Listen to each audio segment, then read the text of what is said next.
when it's end meeting, it'll say, Right. And so just hit that button and that's it. where will it be?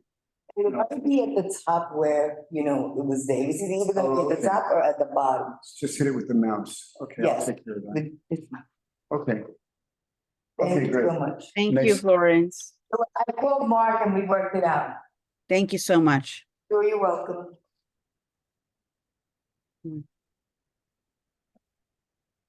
Okay. Like, hi, everybody. This is Hello. Doesn't matter, I don't think. Give somebody else. Okay, waiting for some more people, but we can start. Hi, how are you doing? My name is Ivy Arce, and I'm the chair of the Arts and Culture. And welcome. We're super excited to see everybody at Little Island. Hi there, Ivy. Can you Hi. hear me? Oh, it's so nice to see you again. I'm Michael Wiggins. In case I haven't met anybody on the call, I can't see everybody. I'm not too tech savvy right now. I think I've got everybody. Anyway, you know how it goes. So, Little Island, your neighbor, I'm going to start off with a thank you because I just realized I was counting on my fingers and toes. This is year 4, this is season 4. I can't believe it. But we opened in May of 2021, and you remember that time vaguely. But that was when the world reopened. I was very excited, and you know, God takes care of fools and children like me. So the serendipity of that moment was amazing, and it was a real culmination for us who have been around for the opening. And on this call is one of my compatriots who was also there at the time and had been there previously. More than one person was there on that day, but Laura Clement, who is back tonight to say hi to you, was our COO and has been appointed by Mr. Diller as the executive director of Little Island. She succeeds Tris Santini, our old friend, who's moved on to other adventures. So I'm really, I'm excited. I should have touched base with Laura beforehand to, you know, introduce her like that. But Laura was with us when we were in our tiny little studio over on 20th Street before we even opened the park for years, solving problems and making sure we were ready. So I'm introducing Laura tonight to you, reintroducing in a new role, and she's going to talk a little bit. And then we have another friend, new friend, our friend Zach Winokur. And I'm going to get your title right this time because last time we did this show, I got it wrong. Zach is our new producing artistic director. And that means, well, he's going to explain what it means. I'm going to let him explain everything from soup to nuts about his new vision for the park. I'm excited, and you will be excited, I think, in about 20 minutes. You're going to have a lot of questions, maybe less. And you'll be excited, and we're going to see you in the park hopefully this year. And the people who are going to talk to you about that kind of stuff are my running partners every day. Rachel Lee, please wave. She is our program manager for the Department of Education and Community Relations, which produces all the public stuff that you see during the day in the park. And the person who is responsible for that directly is also here to talk and answer questions. That's Farida Laquan. Ms. Farida Laquan is there in green. And she works closely with Rachel and with me, and has also been around. Rachel and Farida have been around, not since the jump, but early days. And so I'm very pleased to be able to hand off in this new incarnation, year 4, season 4, I can't believe it, to Laura and to Zach, who are going to set us off.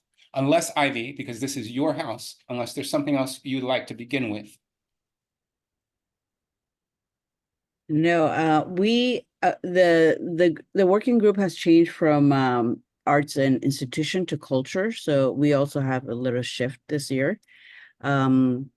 And we, you know, we're always like in people leaving and people coming, so you know, so we're That's very excited. interesting. I would like to maybe just go around. Stacy, do you want to introduce yourself as a public member? Sorry, just unmuting myself. So my name is Stacy Gergen. I'm a writer and a curator. I actually worked at the Whitney for a long time, so right up near you guys. And happy to have you guys in the neighborhood and looking forward to hearing what you have to say. Anne? Hey there. Hi, I'm Ann Hager. I am a board member and I am also a parent and an educator. And so I spend a lot of time in Hudson River Park and on Little Island with a combination of students and my own children. And in the room, we have Jonathan and Rocio. Do you want to introduce yourself? Hi, Rocio. I haven't seen you in a while. Hi. Hello, everybody. Welcome to our meeting. We feel lonely, the two of us here, but we're holding down the fort. You're holding down the fort. Thank you. There's Nice some to see you. people are late. They're still coming in. And then Jonathan is a public member as well. I'm Jonathan. Hi, I'm a public member of the working group, and I'm an actor and theatrical press agent. Right on. Okay, we're All right. very interested, and I think, you know, if there's opportunity to tell us more about why you made that shift to culture, I'd be very interested to know. We chose this group specifically because we know people who join committees have volunteered and then volunteered again, so we know that you're fierce advocates for community, and this is the right place for us to be sharing. Here we go. The institution was during COVID. And because of the build-up of NYU, so there was a lot of like overlaps, and now that that is done, there was a shift of like in the culture part. I think like there's a part of Lower Manhattan also that is dealing with not exactly CB2, but an overlap like with the museum, and there's a built out of the jail. So there's like just a whole lot of like layering things that need a lot. You know, and also the budget. So I think that that's part of the shift that the head of CB2 decided to change it, but it was a COVID shift as well. Thank you for that. Okay, Laura, I hand off to you and to Zach. Good evening, everyone. It's such a pleasure to meet you all. Michael gave such a lovely introduction. I don't think I have much more to say, at least about myself, but except to say that, you know, I think like Michael was saying, as we enter the fourth summer at Little Island, this year feels like a culminating moment for the organization and for the institution, in large part thanks to the appointment of Zach and his role as producing artistic director, who's bringing a really fresh and exciting lineup of original works to the park this summer. And I'm going to just hand it to Zach and let him step you through it. Hi, everybody. It's such a pleasure to meet you all, and I hope that we'll see you in the flesh sometime very soon and many times over the summer. I am trained as a dancer, and I work as a director, mostly of operas and music theater and things between dance, music, and everything else. And I actually participated with my company in the first festival that opened the summer in 2021, doing a piece about the composer Julius Eastman. And then I was appointed in June.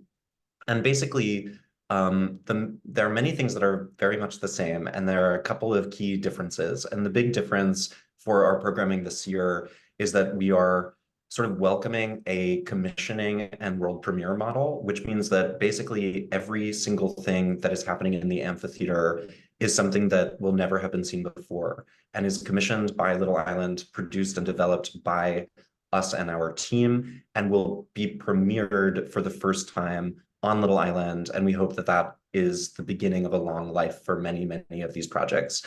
So between June and September, we'll actually be doing 9 world premieres across almost every imaginable genre of performance.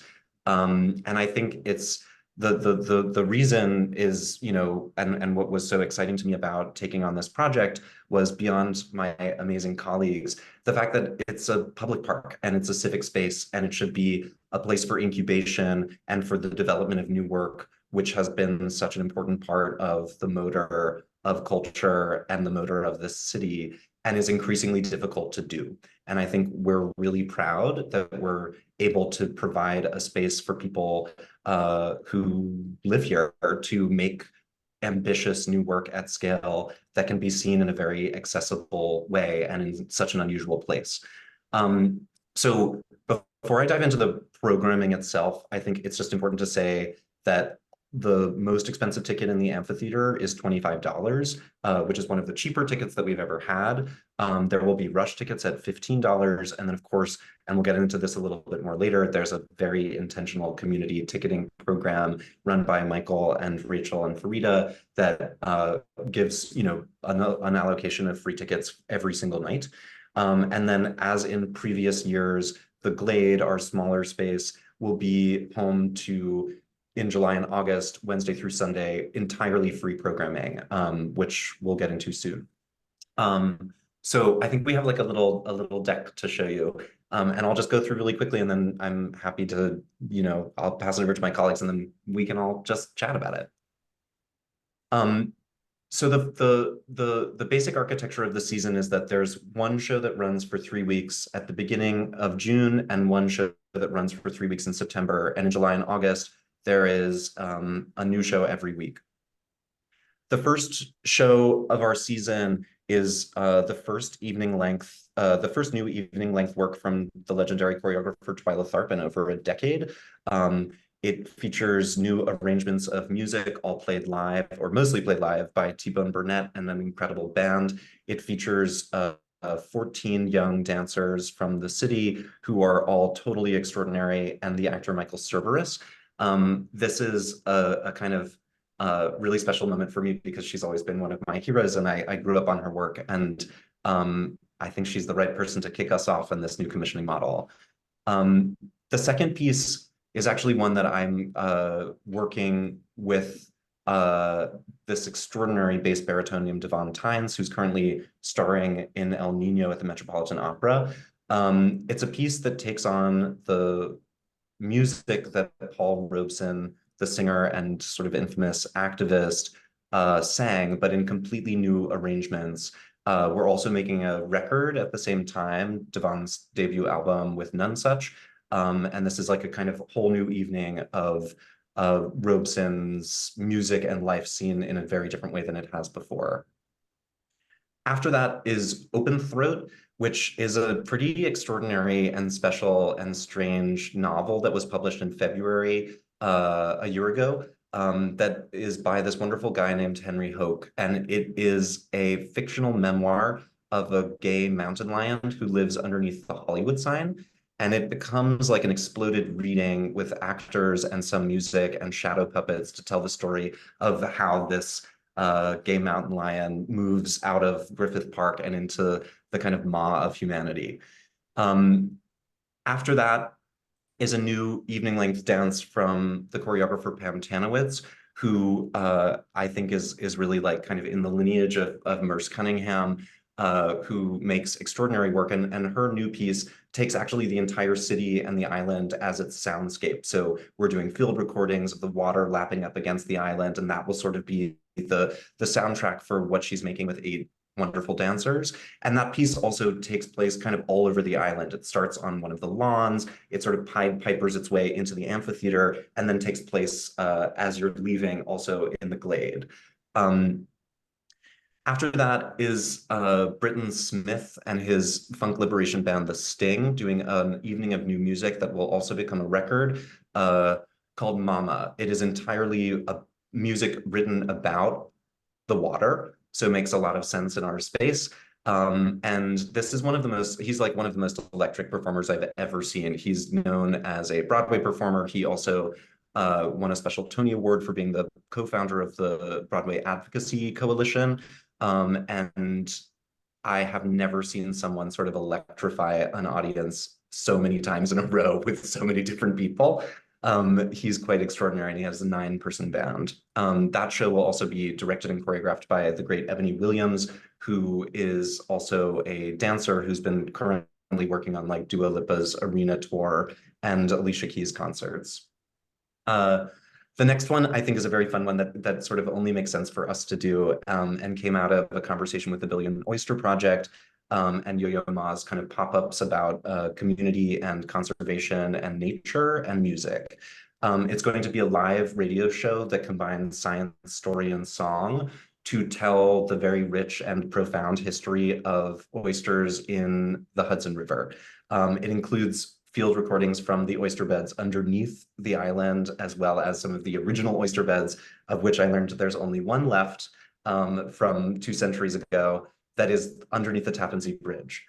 That is hosted by the podcast producer Ana Gonzalez, who did Terrestrials, and is with a slew of incredible composers and new music and Broadway stars and scientists. Then we can go to the next slide. So then we have one that's really, really special for the people, for all of the people on this call in particular, which is the Summer Legacy Ball. And this comes out of something I hope you all know about, which is Teen Night, which is a program that Michael and his department started from the very, very beginning of the park, which is like a safe and brave space for local teens to basically just be together. And it takes different forms. And this year we're, in the spirit of Little Island's commitment to workforce development, we're starting a new program, which is about emerging producers. So we've actually paired the amazing Queen Jean, who's a creative director, costume designer, and also an activist who founded the Black Trans Liberation Movement. And she will be working with 4 young emerging producing teens that have been chosen and are starting already to work to create an evening in the amphitheater that will be sort of teen night big, made for teens by teens with some intergenerational guests. And that program will be entirely free in the amphitheater. And I hope will be like a real tradition that we do every year, just with new wonderful young folks. The sort of piece after that is called the Manhattan Variations, which is a new piece by the incredibly unusually wonderful and talented Chris Thiele, who's like a total polymath, who plays the mandolin and is a songwriter who also performs with Yo-Yo Ma at Carnegie Hall doing Bach. He's writing a whole new piece about the iconic East Village bar Milk and Honey, which was kind of like the kind of beginnings of craft cocktails as we know it, and the reason that we all order Manhattans and even know what they are. And in a very beautiful way, it's also just about the how one person's kind of dogged pursuit of beauty can actually really change the world. And then the piece at the very end of the summer in September in the amphitheater is Mozart's The Marriage of Figaro, but seen in a way that I don't think anyone has ever tried to do before, which is with Anthony Roth Costanzo, who is a countertenor opera singer who's starring in Orfeo at the Met actually next month, where he will sing every single leading role of the piece in a new adaptation that is 90 minutes long. It will be something that I think we all have to see in order to believe and understand, directed by the wonderful Dustin Wells. So that's like the full slate of amphitheater shows. And then we move on to the Glade.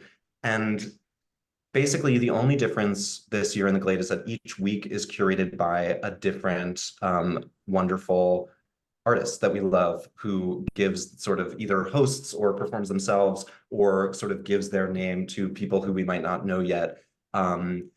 So Susan Laurie Parks, to me, one of the most important people in the planet, who has a show running right now at the Public, who she's hosting actually every night from July 10th through the 14th, a series of conversations with people from, Neil deGrasse Tyson to Claudia Rankine, as well as music on some of the themes that she finds most pressing in our time.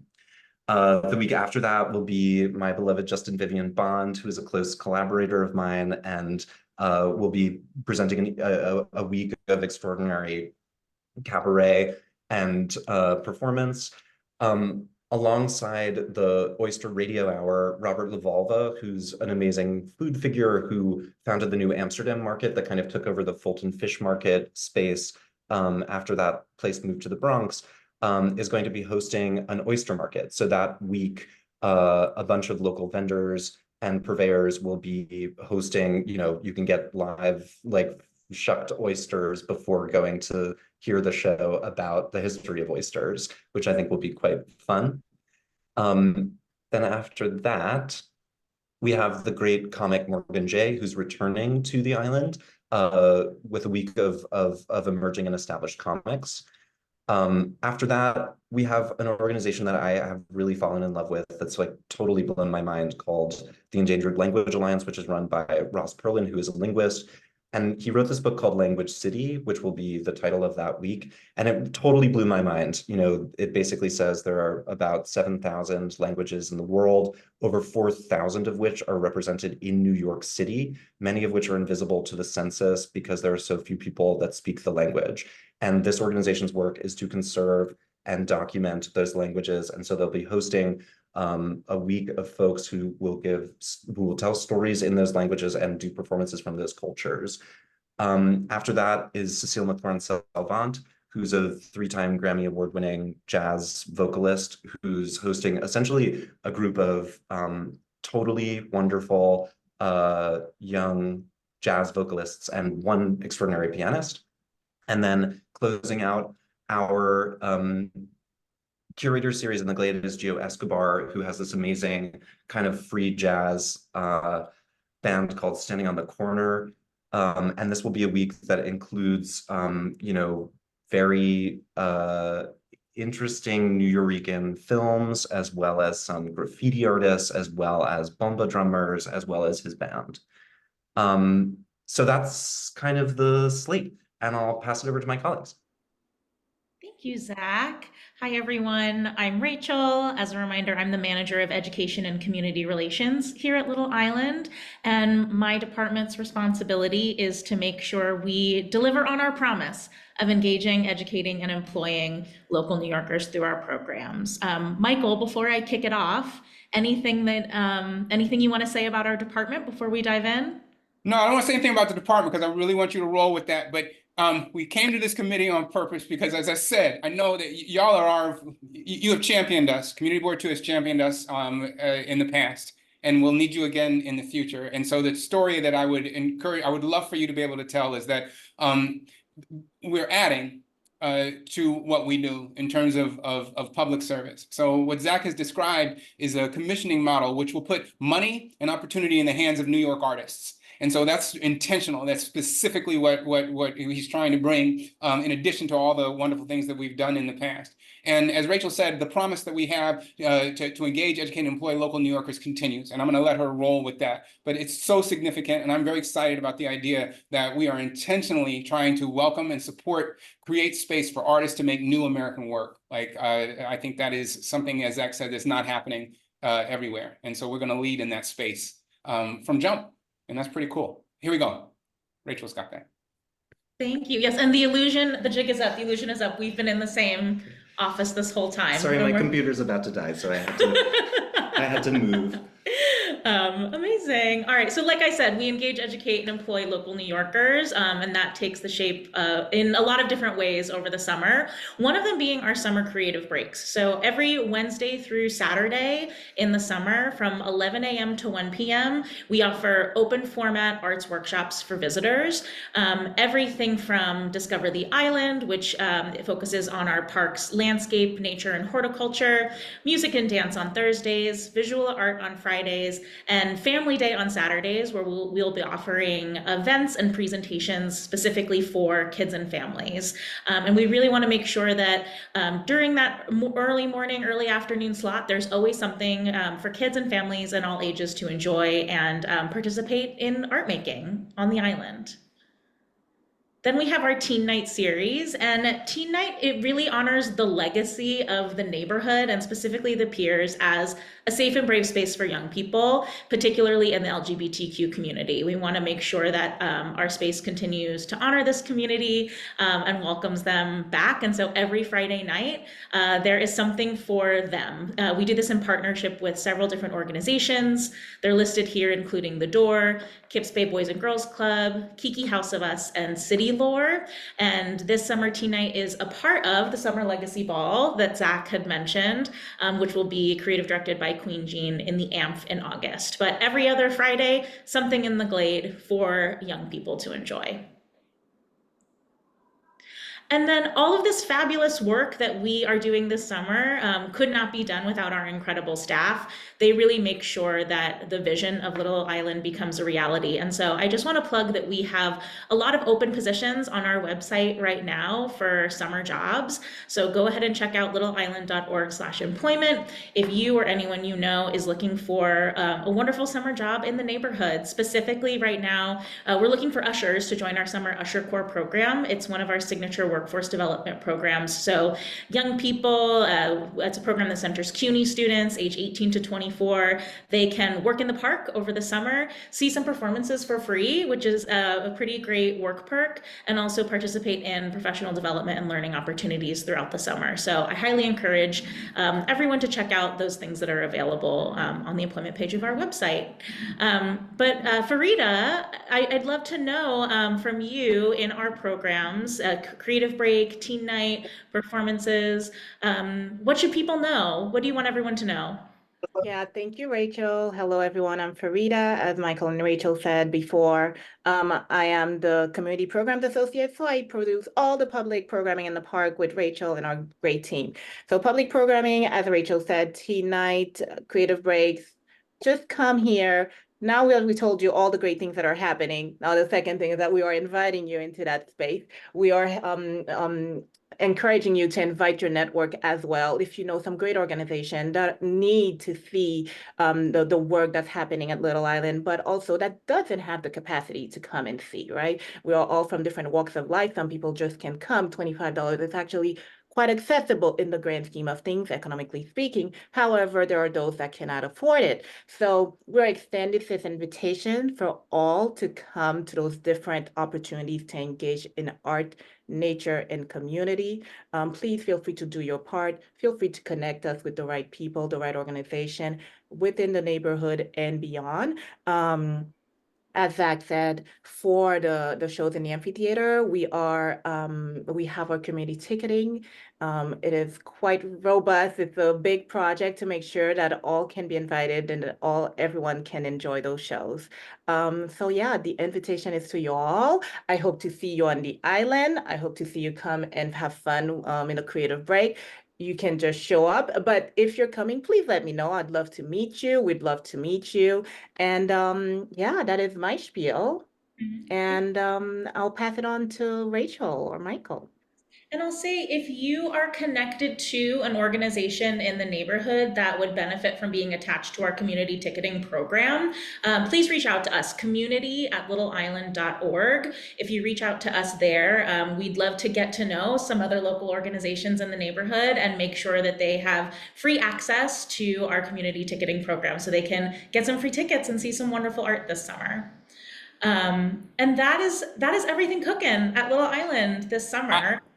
Rachel, Ivy, thank you for having us, Ivy. Zach and Laura have another appointment in about half an hour, but it's nearby. And so we've come, hopefully we have an opportunity to ask and answer some questions with you. We'd like to do that. I want to add two things to the mix just before we jump into question and answer, if that's okay with you, Ivy. Okay. I want to, in terms of our employment opportunities, I want to make sure people know how extensive the work that Rachel and the team does in terms of inviting people into workforce. We have hired back at least 21 or 22 of our young people. Those young people have moved on to supervisory positions, and some of them are not so young anymore.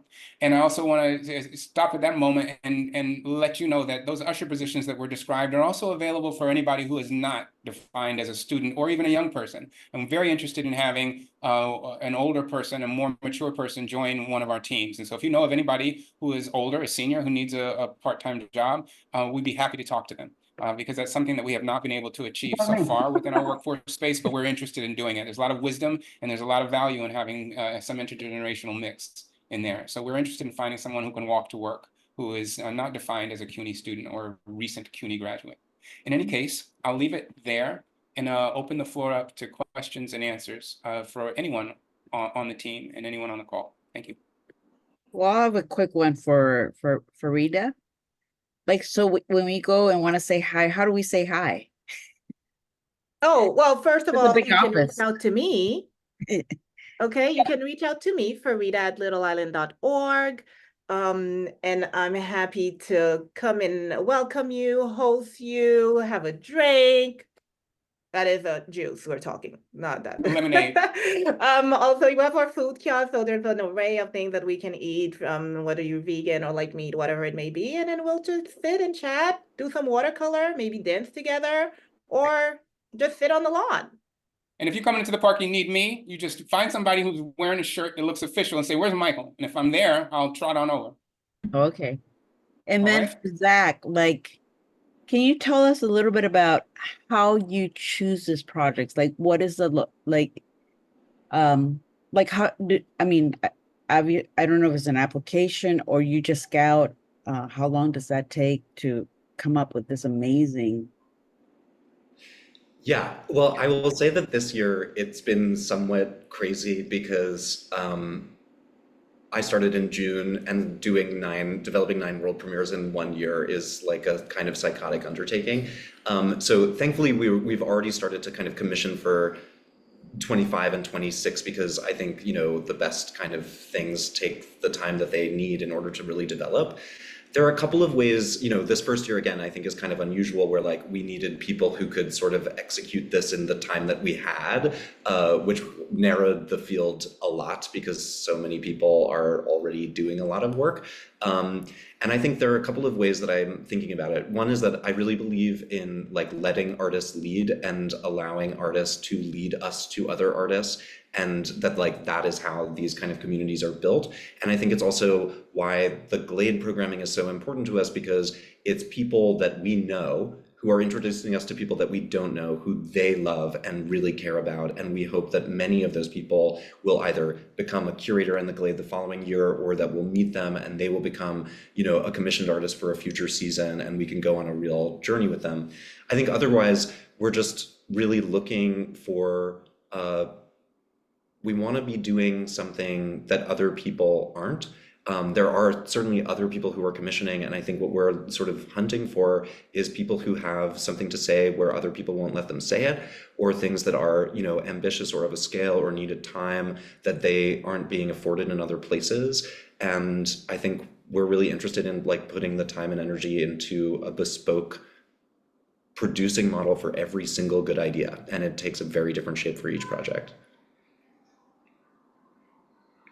Anybody else have question? I think, yeah, Yeah. there's Anne. Go ahead, Anne. Let's, Yeah, I had a quick question. So it looks like you do have some programming that's geared towards children. Do you have any interest in getting connected with any local educational institutions, public schools, et cetera, like nursery schools? I don't know what your interest is in terms Rachel of. can answer that question for you. Sure, of course. The answer is yes. We do have some connections already to some of the local neighborhood public schools, and we host them in other capacities. It's such an interesting thing because our season is sort of the reverse of a typical school schedule. And so we primarily focus on kids and families who live in the neighborhood, but also folks who serve students over the summer. And so I'm definitely interested in connecting more and more to the educational institutions around the neighborhood, and because we have some things that a lot of our stuff happens in the summer, but we do some pop-up things throughout the school year as well, and we want to make sure these folks know about it. So same thing, community@littleisland.org. Any of those folks can connect to us there, and I'd be happy to set up some time to chat. Yeah, So, I may, Ann, may put you in touch with some people at like PS3 that can maybe connect you with families, because the families are here all summer, Yeah. PS3, PS41, a bunch of local schools I know I'm pretty well connected with, so I will And email. if you have time to hang out with us, then that's the kind of thing we like to do, like organically, like friendship model is something we talk about here. So friends don't hang out just for transactions, they hang out. So if you want to hang out with us, and Rachel will follow up, and maybe a coffee or lunch or just walking around and chatting about stuff would be cool. That sounds great. Yeah. When I'm not teaching, I'll stop by.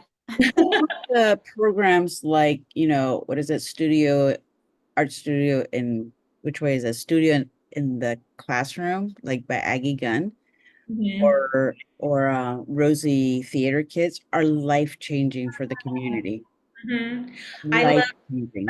Yes, back in my teaching artist days, I worked for Rosie's Theater Kids. They're such an incredible organization. And so we love them. Love Lisa Dancer. She's wonderful. Yeah, absolutely. Yeah, they take them every year to see Broadway, and then they break it down a little bit, like so they can see what lighting work looks like, or theater. I mean, it's like a life-changing for a lot of families that never go to theater. So it would be great to see like your version of that is, you know, with that space also. A lot of people don't cross over to the other side. Yeah, absolutely. And there's a lot of opportunity because we're not in a traditional school calendar. We can really meet the need for so many of these folks who gather more in the summer. And also, people need arts year round, not just during the school year. So we're happy to sort of fill that gap in the greater community. Yeah, and I'll also just say, if you haven't been there before in this way, that like we never shut down the park when there are performances or rehearsals, and so all summer long on the days that we don't have performances, you know, we're in tech, and sometimes that's an incredibly stressful moment, and sometimes that's a super fun and joyful moment, but it's all part of what it is to make this work. And I think a lot of the artists are so excited about what it means to just be making work outdoors on a day where anyone can come by, and you have to kind of grab people's attention in a very different way than you would when they've bought a ticket to come to the show. So I just like to tell people who live around here that, like, you know, you should come on the nights that are off, and like, you know, if there's interest in that, I think it's a really exciting and unusual opportunity. That's amazing. How about in the room? I think Hello. Erica, that's Erica, right? Because I can't Yeah, see. but I'm not the one with the question. Go ahead.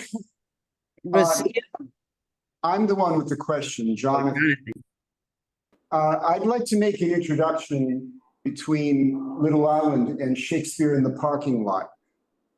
Are you familiar with Shakespeare in the Parking Lot? No. I certainly am. I used to go see them down on the Lower East Side, around the corner from my house back in the day. That's right. Now you're thinking of the right people. It's run by the Drilling Company. It's been a Lower East Side neighborhood institution for 30 years, presenting Shakespeare plays with a poor theater aesthetic in a working parking lot. And that concept has been widely imitated around the US and around the world, and there have been productions as far away as New Zealand. For the last few years, they've been working out of the Clemente parking lot on Norfolk Street between Rivington and Delancey. But this year they were unable to continue there, and they are homeless for the first time, and it's going to break the continuity of Shakespeare in the Parking Lot. They were even able to produce during COVID, but now they're homeless. I've been a West Village resident since 1974, and I'd like to see Shakespeare in CB2. So I wanted to bring it to your attention. If you don't have an opening or a cancellation in the current season, perhaps you can make plans for next year. And I'd like to make an introduction between you and the artistic director, Hamilton Clancy. I would love that. Rachel and I will follow up with you, John. Can you send me an email, michael@littleisland.org, and I'll coordinate and facilitate that conversation. So we do this kind of thing all the time, michael@littleisland.org. And I just want to be upfront with everybody that the question about bringing, our commitment to community is very strong. And so time and space are the limitations. Our season is very short, is jam-packed. But these conversations help us prioritize. And so I would like to continue this dialogue. We often disappoint people, but there are things where we actually have, you know, Westbeth has been there, and part of our job is to make sure that the park serves the needs of community in terms of sharing. And so we have not finished figuring out how to do everything we want to do yet, and we're very careful. These conversations help, and I hope that they continue in this fashion.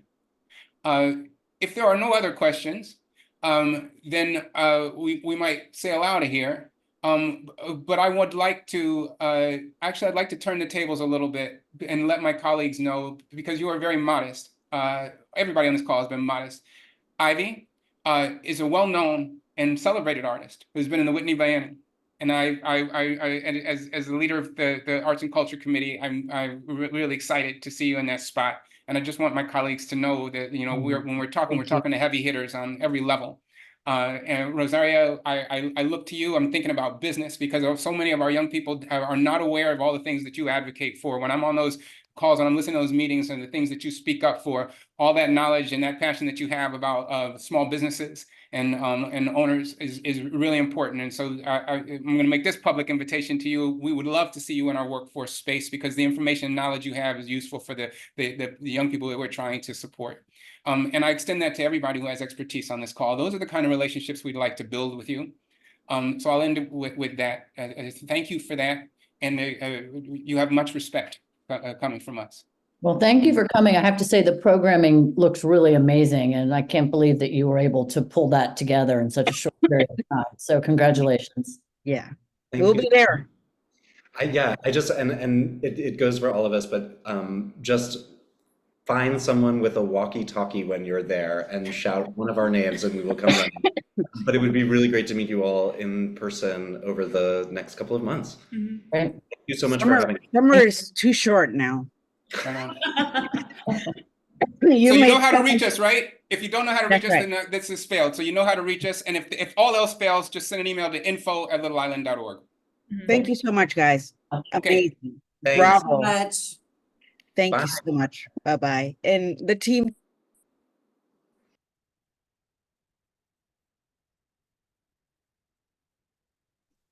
Can we stay a little bit? I'm sorry, I'm like having a coughing fit.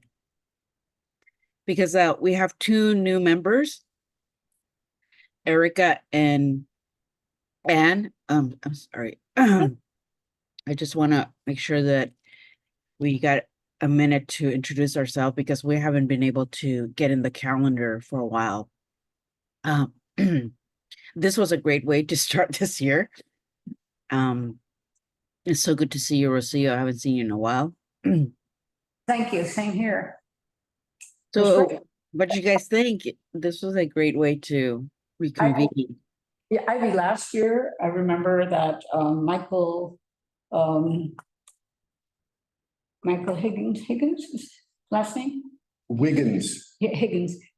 Wiggins, excuse me, invited community board to attend one of the performances. And I attended, and apparently I was the only one from the whole board that went. And it was a lovely, lovely event. I really had a great time. The music was amazing. It was a Zach Zinger group. And he was quite an entertainer. Let me tell you, I really had a great time all by myself, but it was really lovely. So I hope that to be able to attend some of the concerts this year would be wonderful. They have quite a lineup. I mean, obviously, even the people that I don't know, the subject matter is super interesting. And the fact that they have, like, you know, as most of these places have the community development thing, I think we should always be involved in that. You know, it's no longer you just go see, they reach out to the community. Which is a good opportunity to for us to talk about, like, what else, you know, who else do we want to see? What kind of work do we want to do this year?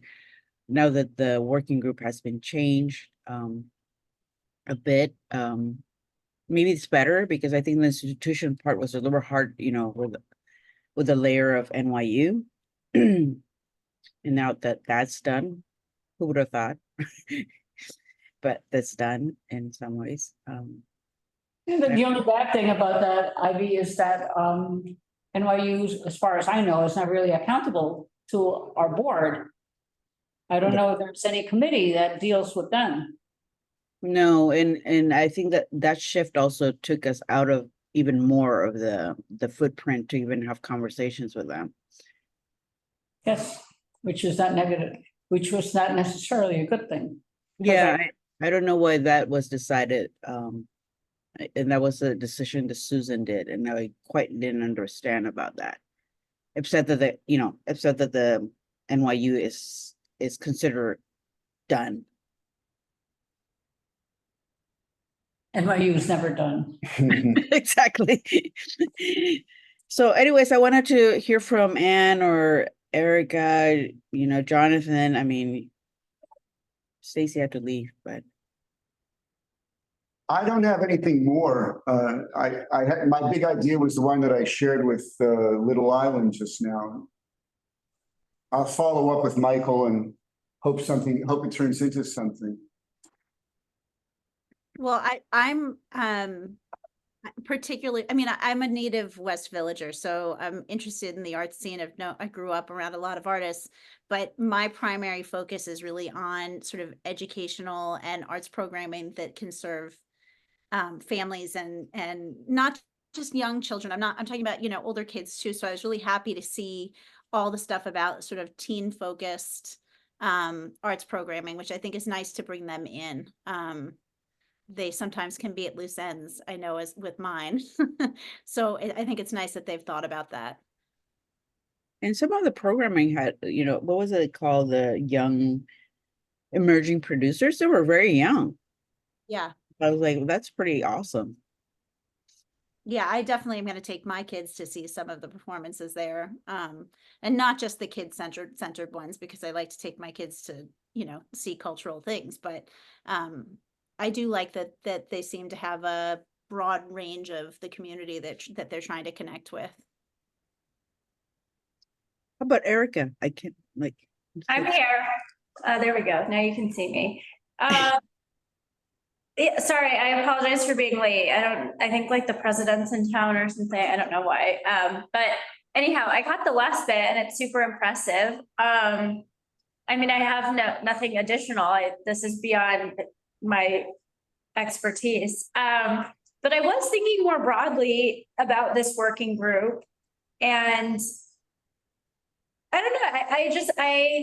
I have no conclusions or asks other than to just kind of, you know, culture is a funny thing. And like, you know, we're on street activities and there's a ton of street activities that are like, I think adding a lot of culture, right? Or we try to enforce that they add some degree of culture. And then I'm also on SLA, which is a big part of the CB2's culture. And so I kind of was wondering, as I was thinking more about this working group, like what is the area of culture that we can affect or that we want to affect on this working group? Because I do think kind of, you know, culture is such a broad word. And if it's just kind of the art part, I think we could do more. Art, theater. And it feels very institutionalized, which is great. But also like, I don't know, I'm from San Diego, and like the beauty of New York and especially the area of CB2 is that it's so artistic, like especially not being from here, it's so inspirational and there's so much energy, and like, how do we preserve that? How do we empower that? How do we like keep that going? And I don't have any answers, but I wanted to share kind of what I was thinking about this working group as I was kind of pondering what it's about and what we could do and what we should do. So yeah, I'll stop there rather.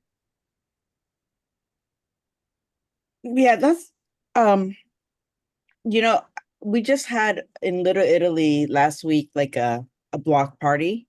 There's a little section where they have galleries, and I think this is the third year they've done it. So they went to Williams Venetia's you know, for approval. We don't have a lot in the street per se in the, I guess, east side in Chinatown area. And I recently, through CB2, they asked me to participate in, I guess, awarding some artists to do things in Washington Square. So there's that project as well. There's, I forgot the name, but they actually have, you know, they try to mix what's going to happen in the summer. And by doing that, what we realized, and I've said this at CB2, is that a lot of people don't know that exists for application. So they struggle with like awarding the same thing to the same people.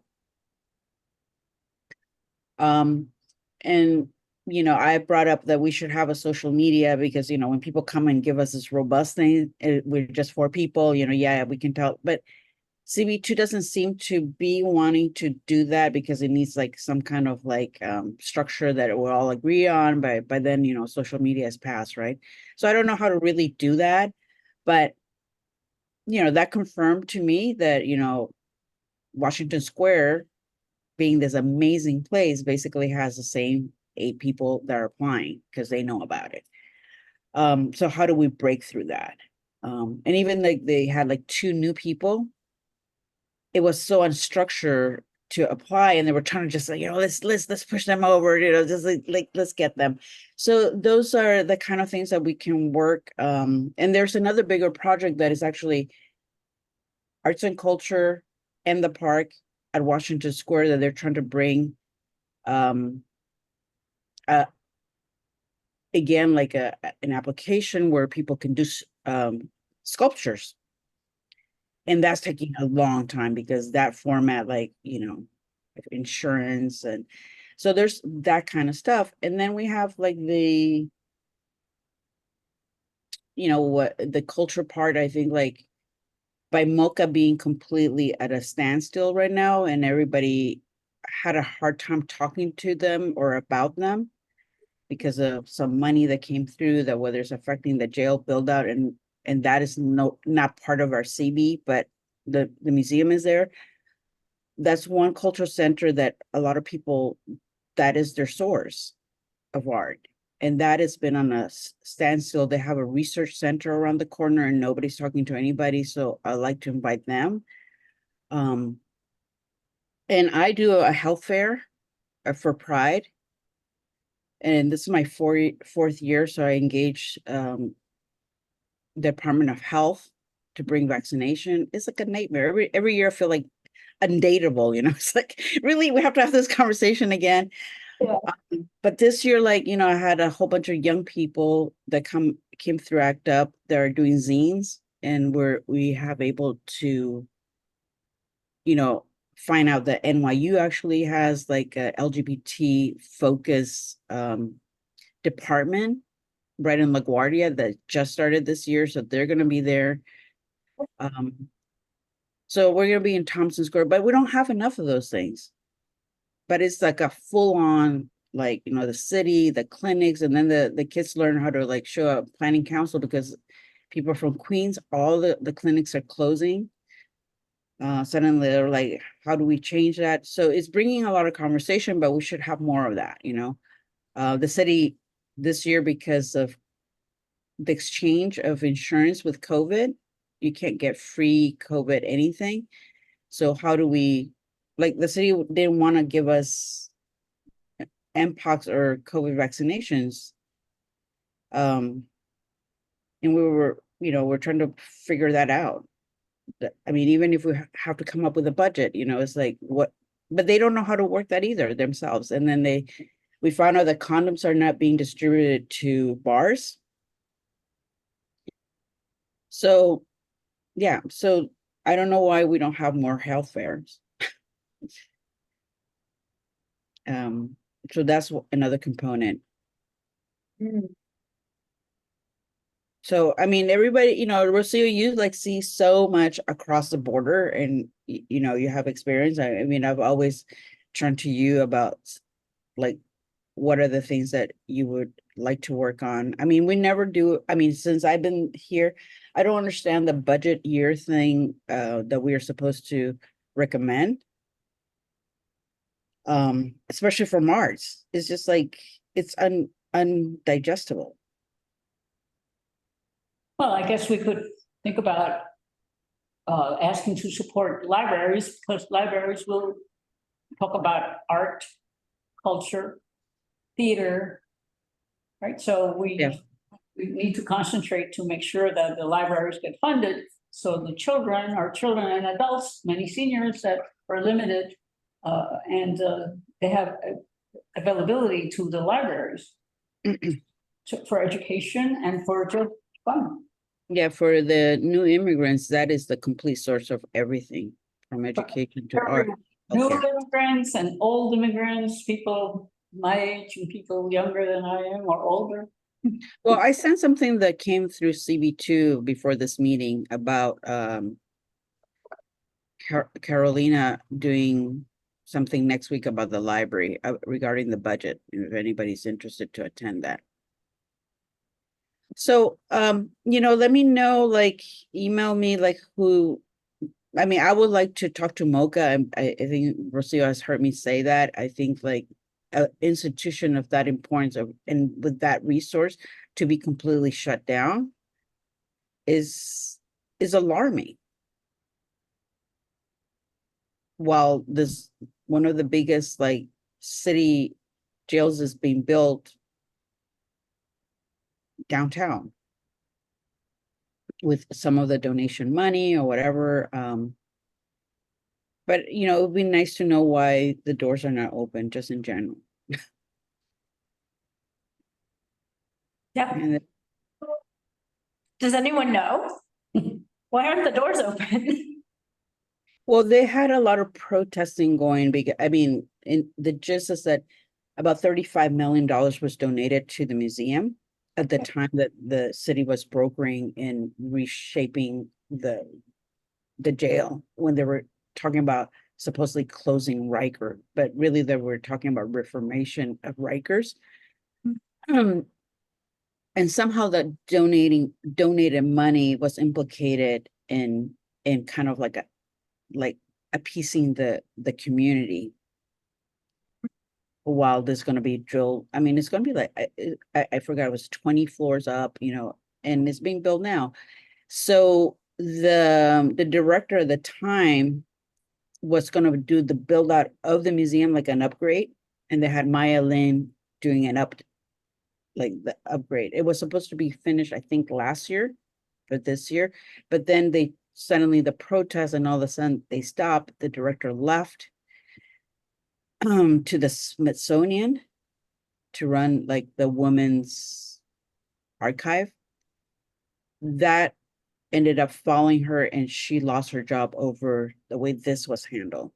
The museum itself started like having less and less hour, and now they're just open, I guess, for sometimes some events. I saw the other day some like there was a tour of student. The archival address, which I think is near Crosby, is a beautiful space, but nobody has been able to get in. And that's kind of like a place where people, I don't know, are either bringing their used to bring their archives, or that was intention, but that's also like closed. And yeah, so it looks like the build out didn't happen. And like PS 130, that's the place they used to go for all their art. And now nobody's talking about it. And I had a lot of pushback also at CB2 about not talking to them, which like I was very surprised. So that's all I know, and I would like to engage because I think like a huge group of residents have lost that access. So did I understand you correctly? You said CB2 gave you resistance about talking to them? Yeah, even when Robin was here, while I was doing the transition, everybody was waiting for things to get better because then COVID happened too, you know, so that, like giving them more time. And suddenly it went from giving them more time to like readjust from COVID to like completely not being able to even have anybody there. I mean, you can't, there's no museum like to go to. Was there some kind of problem with finances in terms of money They have missing? more money. They got so much. I think where the money source came from was the issue, I think. I mean, that's from the That's right. Where did the money come from? I think it was some developer money in conjunction to one of the restaurants that had one of the biggest unions. I think it's Jim Fong or something like that. So there was cross protest for a long time because I live around the area. So, and you know, obviously one thing's like that wasn't too long ago, but suddenly it's like completely everything is just shut down. Well, now with the congestion pricing, that's going to negatively impact Chinatown big time, Yeah. and all the small businesses that are there. And it'll be nice to invite them. Maybe they have a plan to open soon or sometime. I mean, this is a major architect, Maya Lin, who did their space and was going to do a huge upgrade. And, you know, anyway, so that's one of the subject matters. But in terms of like what Erica said, how can we infuse more interactivity in the arts in the streets? Or that's always a good question. I mean, a lot since I've been here, a lot has been centered on Washington Square as the Right. most dynamic. Yeah, one of the things you might consider is reaching out to the Whitney, because they do come to our full board meeting and tell us what's happening a little bit, but they only have 3 minutes or maybe 2 minutes to speak.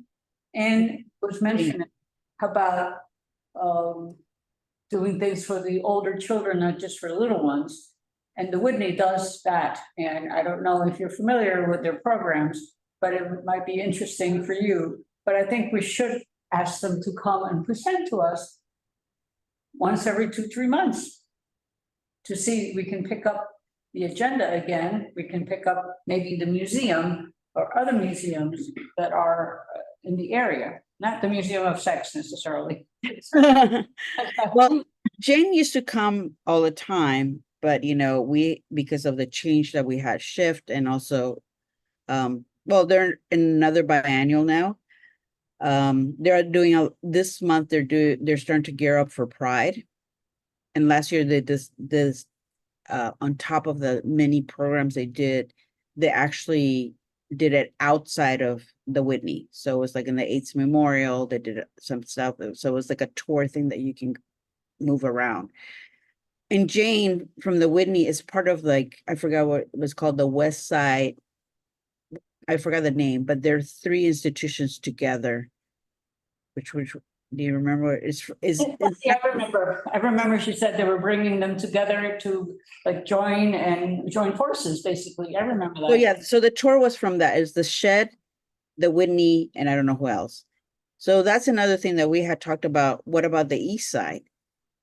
Unfortunately, the new museum is exactly, the street that crosses, it becomes another CB2. It's not a CB2 anymore. But we talked about it, that at length, of how come we don't have that same support in the East Side, but we don't have huge institutions like the Whitney. Yeah, And then there's also the Hudson River Park also does some arts stuff. They do, they've had sculptures that are up for display for a period of time. They've had a lot of installations that they've done as well, and they do arts programming for students and adults. And they have but they come to Parks and Waterfront, and we hear a little bit about what they're doing. But maybe if they have arts programming, we might want them to present. But again, that's West Side, so it's very focused on a community that's probably pretty well served in terms of arts. So we had asked Jane, like, if they could, like, advise, because it's cutting through a lot of, like, different community that doesn't have that access. And at the time, Jane was like, we could barely do this. But I think, like, we can start encouraging people to kind of look at that model, and while presenting here, have like ignite the need to do that, because actually the East Side really needs to, like, collaborate that way. Now we have Cooper Union, maybe they could be a better force because they're better financed. Yeah. So those are ideas, and I if you guys can just like marinate in that, it'll be really good to have more inertia in that. I'd like to take a look at the CB2 map and sort of think through what institutions, further, maybe some further east, but maybe some that are not, that might be willing to work with areas that are maybe less served with arts programming. We had a document that I'll like try to dig it out. Otherwise, we can redo it again. I mean, during COVID, a lot of places closed. Right. But like, for example, the architectural storefront, they have had since COVID, it's all political. But they incubated artists for like 3 months at the time to do longevity pieces. And that's been really great, because it's like this very different vibe than, the Whitney vibe. And it's just a place where people like found something where they can actually create and show. And unfortunately, like, also, I think like the Lower East Side exactly splits into another community board, but they have so many small galleries now, like enormous amount of small galleries. So that those, it'd be great if the group could just like go back and look at the Lower East Side, who else we can call. And it might be just like artists that we may invite to ignite them to do this kind of projects. Have we ever met, we as in this working group? I know Elizabeth Street Garden is a hot button issue on this community board. I live on that block and I see a lot of people in the garden drawing and painting, drawing the sculptures. I think they have programming, but I also know it's private. I also know it's quite political, da, da, da, da, da. Like, have we ever spoken with them or understood, like, we're talking about a lot of, you know, public or not-for-profit institutions. And, you know, I don't think ESG is for profit, but have we ever spoken with them at all about what they're doing? I'm just trying to think of East Side art. They actually are, how do you say, they participate a lot in CB2. Yeah, That's so the they, thing, Parks yeah. and Waterfront in particular, they come to, and we have a very good relationship with them. Yeah, they show up and do reports or whatever, the Sun, right? The Sun now holds that. They do have programming that happens there. Yeah, they participate a lot, but I think they do it through parks, right? I Yeah, think- but we could get them to connect more to arts. I mean, I think that the presentations they've done have largely been about, you know, maintaining the garden and trying to get some support from community board too. But one way to drum up more support might be publicizing some of the programs they have to offer. It might bring in some more support. So I think I could ask for a contact there and see if we reach out to them and see if they'd like to do a presentation on what programming in the arts they have.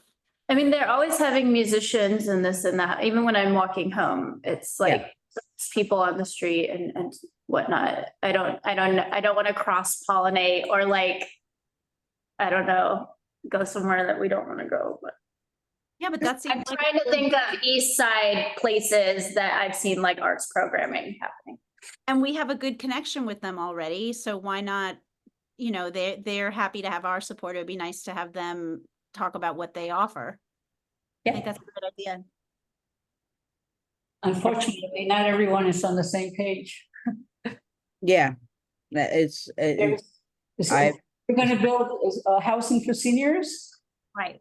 You know, that's whole political, and a lot of debates have happened and try to convince people to realize the value of the park.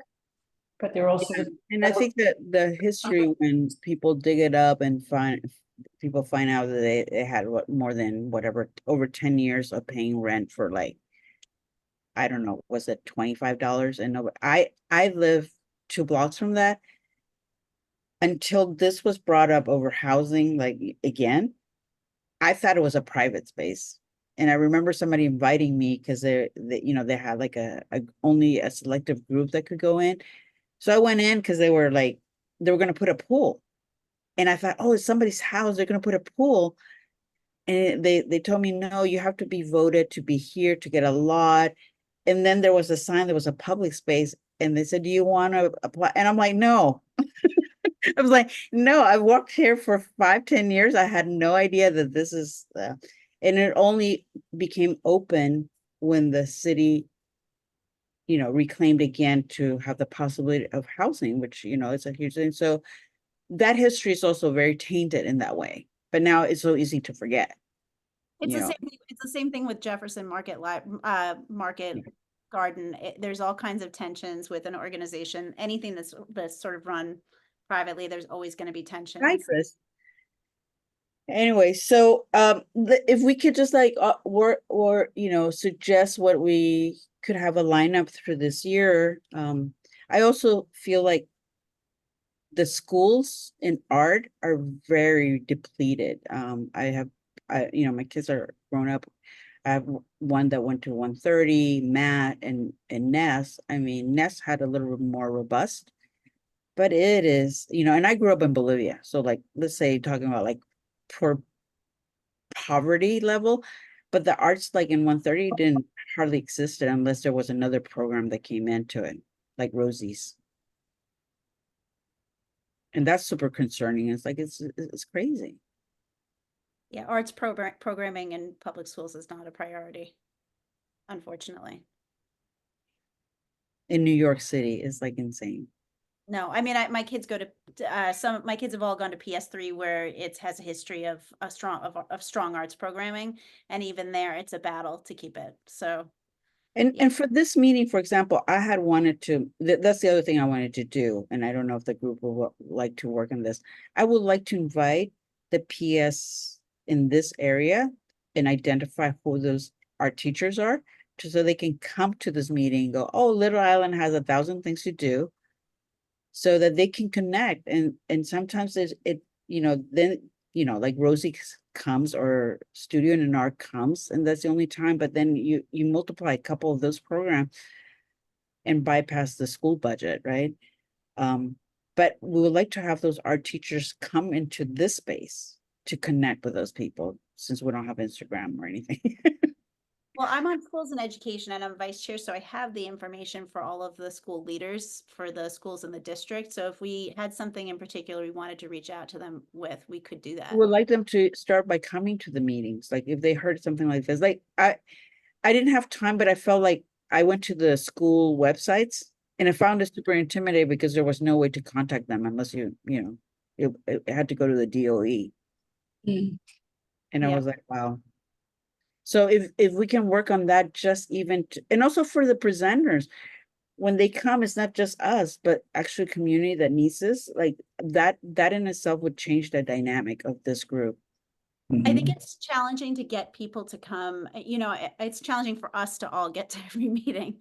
And so I think if we had a particular, like if we knew there was a presenter coming that we thought could offer something that might be able to connect to schools, I think we might be able to get buy-in and get educators to come. I just know it's hard to get them to show up at meetings sometimes. Okay, Ivy, I have to All right. get going, so Thank you. I was wondering if you're going to be writing not a resolution. I don't think we need a resolution, but a report to the board regarding the presentation that was given to us today. Is that what we're thinking? Well, it's not really a resolution, it'd just be a report. Oh, Since we don't have to Yeah, vote on just a anything. report of what's happening, so at least the rest of the world connected to CB2 can hear what Little Island is doing. That would be wonderful. Yeah, And, even like when this is recorded, like I have to always ask Mark, where is this going? Like I have to ask for the link, and that should be an easy thing. But unless I fetch it, I can't get it back. Okay. All Anyway, right. So Right. I'm Thank sorry you. I have to leave, but Yeah, so good to see you.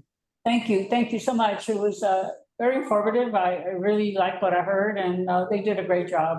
I know they were so good. And you know what I loved about them? They're so energetic.